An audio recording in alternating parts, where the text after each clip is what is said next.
होळी रे होळी पुरणाची पोळी जरी म्हटल्यानी तरी आज आमच्याकडे पुरणाची पोळी नाही तर शेवई असत. पटापट तांदळाचं पीठ भागून घेतल्याने जसा तांदळाचं पीठ भागून झाला तसे छोटे-मोठे आकारात गोळे केल्याने ते पुन्हा पाण्यात उकडत ठेवल्याने.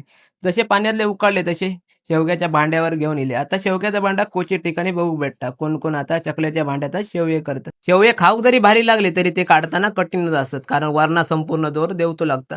शेवये पण आज चांगले येतच होते. पटापट शेवये तर तयार होत होते. शेवये काढल्यानंतर शेवये तर एक नंबर भारीच दिसत होते.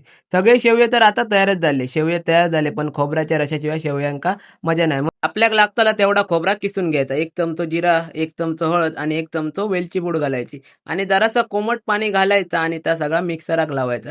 सगळा मिक्सराक लावून झाल्यानंतर वाटप काढायचा आणि त्या एका चाळणीत किंवा चांगल्या कपड्यात बांधायचा आणि सगळं रस काढून घ्यायचो. जोपर्यंत त्या वाटपाचा चोतो होत नाही तोपर्यंत सगळं रस तो काढून घ्यायचो. सगळं रस काढून झाल्यानंतर तो पुन्हा सगळं चोतो मिक्सराक लावायचो.